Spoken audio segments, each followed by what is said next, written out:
Bonjour à tous. Aujourd'hui, nous avons l'honneur d'accueillir Sandrine Laporal qui va nous parler de son expérience en SEO dans le cadre des interviews pour la place des femmes dans le SEO. Alors bonjour Sandrine. Bonjour Corinne. Première question, parle-nous un peu de toi, de ton métier dans le SEO, depuis quand tu l'exerces. Dis-nous tout. Alors déjà, je voulais te remercier pour ton invitation. J'ai profité du premier confinement pour me former à la rédaction web parce que j'avais l'intention de changer de travail tout simplement. Je commençais à en avoir un petit peu marre. À ce moment-là, en fait, j'avais pas trop l'intention de forcément me mettre à mon compte ni rien, mais je voulais au moins essayer, tester quelque chose. Et j'adorais l'écriture depuis longtemps, donc voilà, j'ai fait une première formation de base sur la rédaction web. J'ai commencé à rédiger pour des plateformes aussi, histoire d'avoir un retour client sur ce que je faisais. Je sentais bien que ça me plaisait vraiment et j'avais envie d'aller un peu plus loin sur vraiment la partie SEO parce que là j'avais juste eu quelques notions, mais je sentais que j'avais envie de creuser un peu plus le sujet. J'ai suivi la formation de Mathieu Verne qui est assez poussée sur la partie technique et puis ensuite j'ai eu un premier client, donc parallèlement à mon CDI en fait j'ai commencé à rédiger pour des clients et puis bon, c'était compliqué quoi, ça faisait des sacrées heures quoi, je bossais le soir, le week-end en plus de mon boulot dans la vente, enfin voilà. Et début octobre, j'ai commencé en freelance à 100% quoi, sachant que j'avais déjà créé mon auto-entreprise depuis juin puisque j'avais déjà quelques clients et il fallait bien que je puisse facturer quoi. Justement, en fait, pourquoi tu as choisi le SEO? Parce que tu étais dans la vente et donc c'est totalement différent en fait. Qu'est-ce qui t'a poussé à te mettre dans le SEO spécifiquement? En me mettant à mon compte, déjà, je me sens plus enfermée dans une boîte parce qu'avant, je crois que le monde du salariat n'a jamais été pour moi finalement. Parce qu'à chaque fois, je demandais à évoluer et les responsables sont pas toujours à l'écoute de ça, quoi, en fait. Ils te cloisonnent un poste et puis terminé, quoi. Et là, maintenant, aujourd'hui, c'est moi qui me fixe mes propres limites finalement, quoi. Est-ce que tu rencontres des difficultés dans ton métier au quotidien? Et si oui, quelles sont-elles en fait? Est-ce que tu peux nous en dire un peu plus? Je rencontre les difficultés de quelqu'un qui démarre, quoi. Je pense que c'est comme toutes les personnes qui démarrent une activité en freelance et surtout en plus quand tu la démarres dans un contexte sanitaire un petit peu particulier. Donc moi aujourd'hui ma principale difficulté en fait c'est de trouver des clients et surtout de trouver des clients réguliers parce qu'aujourd'hui en fait moi c'est un peu les montagnes russes, hein. C'est toujours mieux quand on peut un petit peu lisser sa charge de travail. Je me mets pas la pression. Après voilà, ça fait partie des aléas. Moi ma satisfaction aujourd'hui c'est que en fait, quasiment 100% de mes clients, c'est que de la recommandation. La positivité, c'est tout ce qu'il faut quand on est à son compte. C'est clair, ouais. Pour exercer ton métier de rédactrice web, quelles sont selon toi les qualités essentielles qu'il faut avoir si on se lance en fait, ou même si on se lance pas, quelles sont selon toi ces petites qualités sur lesquelles il faut qu'on appuie essentiellement?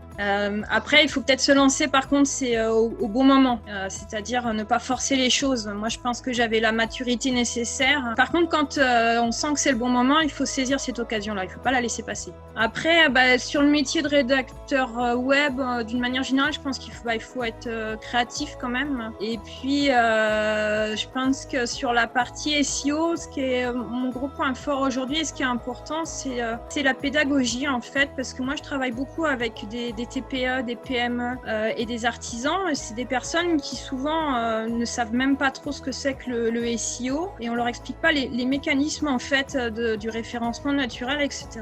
Moi, je sais que je prends souvent du temps pour leur expliquer tout ça et ils apprécient en fait. C'est vraiment de la pédagogie. Après, il faut être patient aussi quand on travaille dans le référencement naturel parce que des fois les résultats peuvent être rapides, mais ils peuvent être longs aussi avant d'arriver quoi. Et ça, je l'explique toujours aux clients quoi. Ça peut pas se faire du jour au lendemain. Et puis il faut être passionné parce que sans passion, c'est juste pas possible de faire ce métier-là. Et c'est vrai pour tout. De toute façon, il faut toujours avoir de la passion. On va parler un peu des tarifs. Est-ce que tu accepterais de nous donner une petite fourchette des budgets SEO que tu as à peu près avec tes clients pour donner une petite idée de ce qui peut se faire comme tarif au niveau du SEO?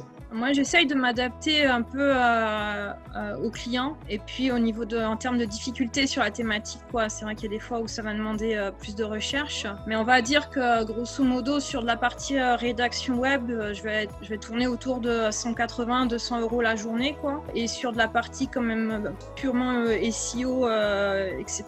Là, ça va être plus autour de 320-350 euros la journée, quoi.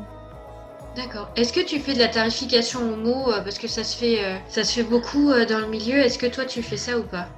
Alors moi je suis pas pour quand je fais un devis à un client, c'est pas au mot que je tarife. Par contre effectivement je travaille avec des agences, je travaille en sous-traitance avec d'autres rédacteurs web, etc. Et oui, il y en a beaucoup qui fonctionnent au mot, oui. Moi j'essaye plutôt de raisonner en taux horaire, quoi, en fait. On posait une petite question par rapport aux hommes et aux femmes. Est-ce que tu penses que on a des différences en fait dans la façon de voir le SEO? Est-ce que tu as noté des différences entre les femmes et les hommes dans le monde du référencement? Alors sincèrement, pour l'instant, j'ai bossé beaucoup avec des femmes. C'est pas parce que je cherchais à travailler avec des femmes, mais c'est qu'en général, voilà, c'était des femmes que j'avais à faire. Moi, sincèrement, mes métiers précédents, j'ai essentiellement travaillé qu'avec des hommes. Pour n'importe quel métier, que ce soit le SEO ou le métier lambda, c'est plus une question de personnalité, de sensibilité. Mais après, voilà, quoi, quelqu'un qui sera bon dans son métier, que ce soit un homme ou une femme, ça n'a rien à voir, quoi. Quel conseil tu donnerais aux femmes qui souhaitent s'orienter dans le SEO? Si c'est leur désir le plus profond, qu'elles se lancent, quoi. De toute façon, faut pas hésiter, quoi. Alors après, des fois, voilà, moi, ça a commencé par la rédaction web. Je suis pas arrivée au SEO direct. Et en tout cas, je trouve que c'est quelque chose de passionnant, le SEO. Que voilà, c'est juste super parce qu'en plus, c'est pas une science exacte. C'est ça qui est génial. Dernière question, est-ce que tu as un coup de cœur sur une personnalité, un livre ou un événement SEO que tu voudrais partager avec nous? Sur le coup de cœur, c'est ce que je disais tout à l'heure. Moi, mon mentor aujourd'hui, c'est Audrey Clabec, clairement. C'est ce que je lui ai toujours dit, c'est un peu ma bonne fée. C'est-à-dire que dans ce métier-là, il faut aussi avoir une part de chance. Et du coup, depuis septembre dernier, je suis sa formation et alors c'est vraiment, c'est juste extraordinaire comment j'ai pu progresser grâce à cette formation parce qu'en plus Audrey prend vraiment le temps de faire des corrections. Et c'est ça qui est important aussi pour moi, c'est que j'avais besoin d'avoir un retour, un œil critique, quoi, sur ce que je faisais parce que c'est comme ça qu'on avance aussi, quoi. Et puis voilà, et puis Audrey m'a intégrée, elle a une petite agence éditoriale à côté de ça, et en janvier, elle m'a intégrée à son équipe de rédacteurs parce qu'elle trouvait que je bossais bien, donc c'est ma bonne fée. Et après, sur le coup de cœur, pour un livre, je dirais que c'est Réussir sa stratégie de contenu de Ève Demange et Alexandra Martin. C'est juste une pépite ce livre, j'adore. Super, écoute, merci beaucoup d'avoir répondu à toutes mes questions. Et merci à toi. Merci à vous pour avoir visionné cette vidéo et je vous donne rendez-vous le mois prochain pour une nouvelle interview. À bientôt!